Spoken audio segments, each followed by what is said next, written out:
Right, I've been looking at YouTube a bit recently, and apparently people like to watch unboxings of things, so I thought, well, I'll give it a go. I've been toying with the idea of getting a Yaesu FT857 for some time. It's a compact HF, VHF, UHF mobile portable radio. You can also use in the home as well, if you happen to have a handy 12-volt supply that can supply about 22 amps. Okay, right, on with the unboxing.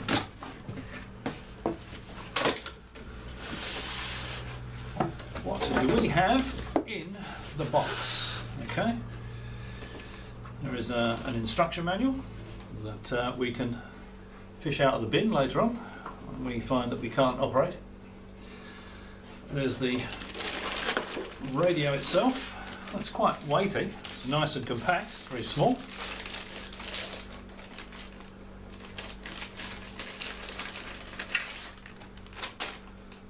And has a nice little thing on the bottom there so you can stand it up if you're using it at home, or if you're using it on a little camping table if you're out portable. It's got a couple of connectors on the back there. It's got an end connector for the VHF, UHF, that's 2 meters and 70 centimeters. I can't remember if this does, this might do 50 megs as well, this might do 6 meters, I can't remember, I'll have to have a look at the book. And there's the SO239 there for the HF. And, oh, okay. Sorry, there's a little sticker on the bottom, I should have read that. It says, it does do 50 megs, and the 50 megs comes out of this one. So this one is only 2 meters 70 cents. This one does 1.8 megs all the way through to 50 megs on the handbands, of course. Transmit on the handbands. Little power tail on there, and there's a little cable on the front there with an RJ something or other on it, RJ 12 probably, to be able to connect it to the head.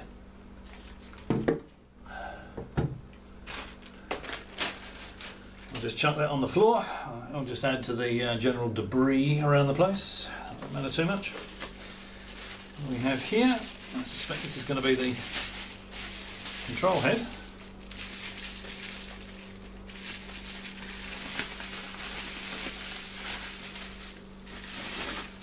Yes, it is. Nice little, nice little control head. I've got a bit of a cold, so I apologise for being a little bit gurgly today. Not that you would know, of course, that I'm not generally a little bit gurgly, but there's the head. Quite a nice little compact head there. Nice big tuning knob on it, so that you know, it's not so fiddly to muck around with if you're mobile. Not that I would recommend tuning while you're mobile, of course. Looking at the radio, tusk. Okay, so there's the head. We have a mounting bracket. Actually, I'll keep that bag there because I'll probably put that back in there, and that's for mounting the radio in the vehicle. I think I'll put that back in the bag for now, so I won't be installing it in the vehicle this weekend.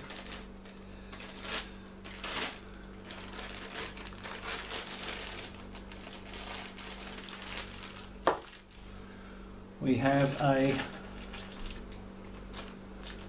little packet of nuts and bolts there. Temporarily holding the mobile mounting. Oh, that's quite useful as well. It's got a double-sided adhesive tape in the little pack of nuts and bolts there, and you can use that to temporarily hold the mobile mounting bracket, this thing, in place in your car while you mark out the holes, drill the holes, and mount the bracket. That's very useful. Well thought out, Yaesu. We've got the bolts there, another little pack of black bolts, so that you can actually attach the bracket to the radio. Be nice and aesthetically pleasing. Colour matched bolts. We have a power lead because of this thing will draw 22 amps apparently. I think I read in the book, or on the spec sheet for it, when you're giving it the when you're running full power on HF. What do we have here? handy packet of spare fuses, because this is amateur radio after all. Perhaps a larger bag of spare fuses might have been handy, come to think of it. Let's put the bubble wrap back in there. And we have an MH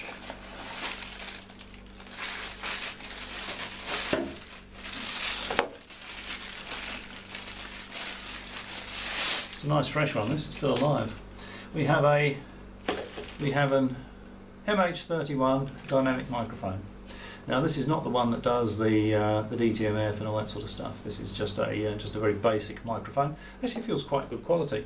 I bought an MH36, I think it was, off the net not so long ago, which is the DTMF mic. I bought that for my FT9800 or my FT90R, or one for each, I can't remember now. But they don't feel anywhere near as substantial as this.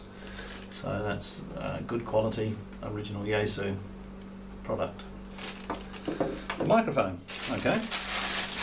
And of course, no microphone will be complete without a nice little clip to hang it on in your car. So you've got a nice little bracket there, and a couple of screws to hold that. You know, if you're a teenager that's just got your hand cool, you better ask your mum or dad before you start screwing brackets to the dashboard of the Aston Martin DBS. Okay, there we go. Right, now, nice little box there for the microphone. We'll keep that there, and let's see what we can do.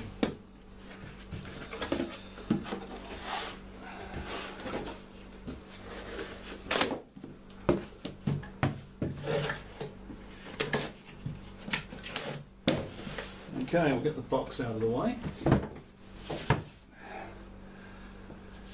And, okay, so we have the radio, power lead, we won't worry about the brackets for the minute, got a microphone there, we've got a head, and we have the instructions. So I'll just have a very quick look at the instructions. I did say we'll fish these out of the bin later on, and that, depending on how involved this is, that may be precisely what we'll do. FT857D is a rugged, innovative, multi-band, multi-mode, mobile portable transceiver for the amateur radio, MF, HF, VHF and UHF bands. Yes, it is. I know a couple of people that have these and they're very happy with them, and I've had a play around with one of these, and I think it's, you know, it is as described, quite frankly. Now let's see, what can we do? What can we do? What we can do gives us a lot of stuff here. Is there a quick preliminary inspection? Opening the carton, confirm that all the controls and switches work freely. Okay, so we'll do that. We got that.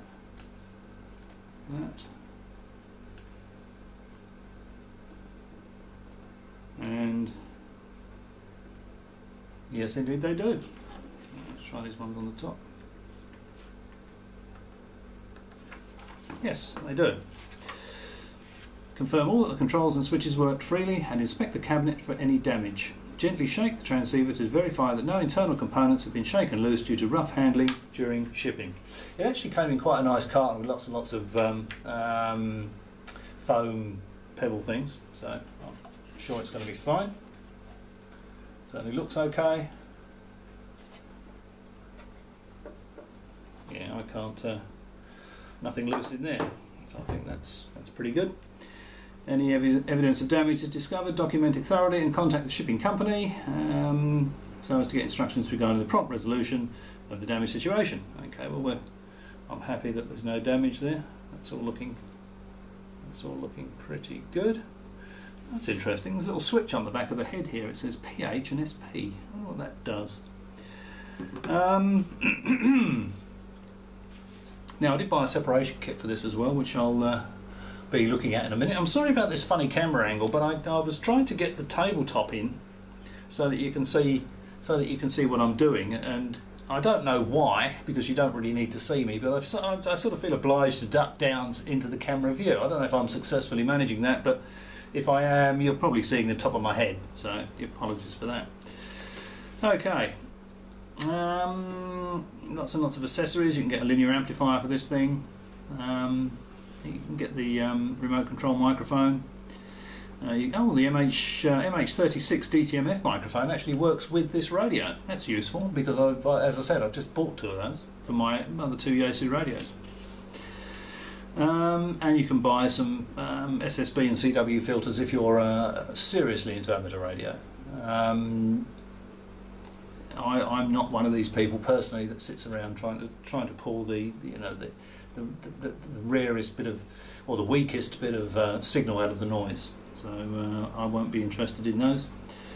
And I'm not interested in the TXC09, which is the a little crystal oscillator that will give it a much better frequency stability. This is amateur radio. I'm not interested in that. What else have we got here? You can get an automatic ATU for it. I won't worry too much about that because I have one of the SGC 230s, which will auto-tune it anyway. Cat interface cable, not at this stage. Not interested in packet. Okay, not interested in that really. Installation tips, blah blah blah. Okay. Do not install it on top of another heat generating device. Righty ho. Safety information. Installing the microphone. Well, we'll take the safety information as read. I know everybody does that.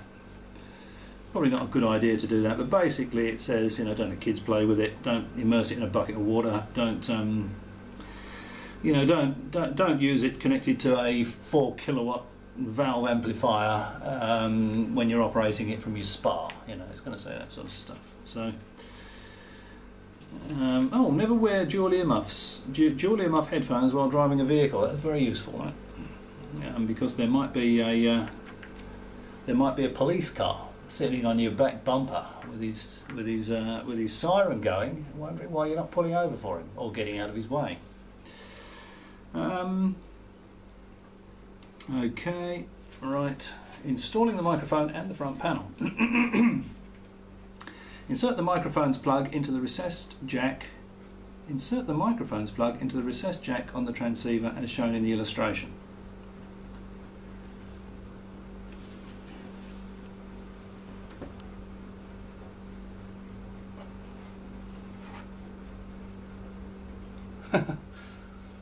Okay. Okay. Yes, I see that. So that goes in there. That's quite well hidden actually. It's not obvious that. It says insert the microphone's plug into the recessed jack on the transceiver as shown in the illustration. It's a very good illustration, and it shows that U-shaped thing there with the recessed socket in, and that's actually in there. So we'll do that. So we'll plug the microphone in.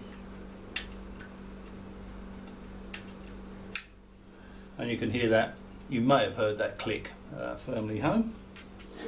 Right, that's done. Number 2, you may position the microphone cable so as to cause it to exit from the side or the bottom of the transceiver. Just route the cable into the appropriate channel provided as shown in the illustration. Okay, now just to set it up and have a play with it, I'm not going to install the separation kit.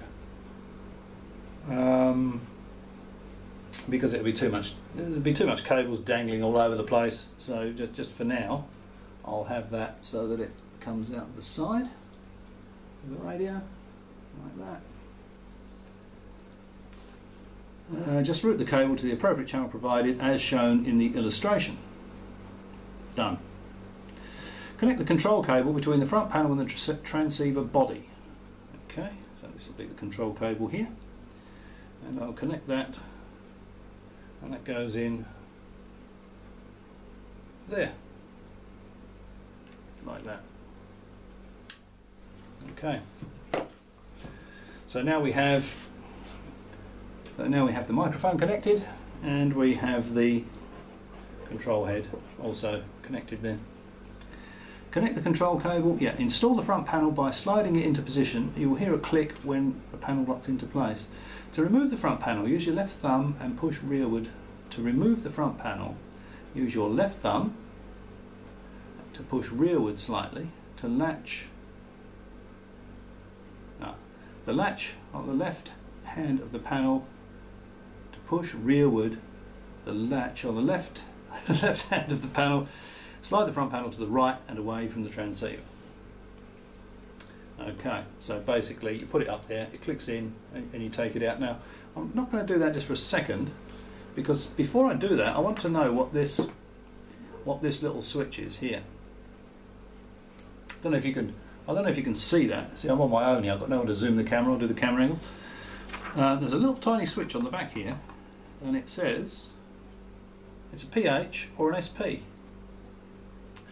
And I think I need to find out, before I click the front panel on, I think I need to find out what that does. So can we just see what that does?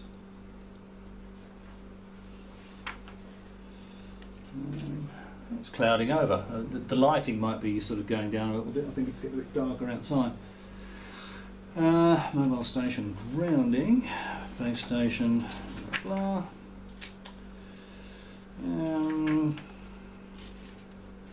So much for fishing the instructions out of the bin, isn't it? Right, TX busy indicator, front panel control. Now, control jack. Here we go. Now on page 23, it's a bit. What they should do on here on page 7. On page 7, when they're saying about clicking the front panel into place, they should say, just refer page 23, 18, because you need to put that switch in the correct position before you put the front panel on. Wakey wakey, Yaesu. What does it say? If you use earphones with this transceiver, move this switch to the PH position before inserting the earphone plug into the SP-PH jack to prevent injury to your ears. So SP, speaker, PH will be personal headphones, I'm guessing. If you use earphones with this transceiver, move this switch to the PH position, so we want it in the SP position. It's in the PH position. So that means that, excuse me, I could have put this all together and fired it up and not heard anything, because we are not we're not using headphones. Actually, I might fire that up without the head being on it, without the head being actually attached. Shouldn't make any difference.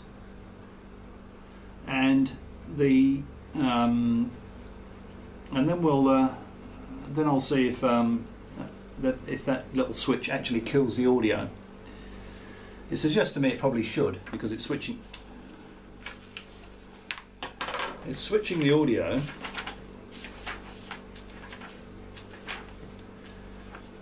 okay. Provides variable audio from the external speaker. SPPH jack. If you use earphones with this, move this switch to the PH position before inserting the earphone plug into the to prevent injury into the Okay, I'll wake up in a minute. Sorry, it's Sunday. I haven't been up long. I've just listened to the Wireless Institute of Australia news and it's just put me into a coma. Right. If you use earphones with this transceiver, move this switch to the PH position before inserting the earphone plug into the SP-PH jack to prevent injury to your ears. So basically it's an attenuator.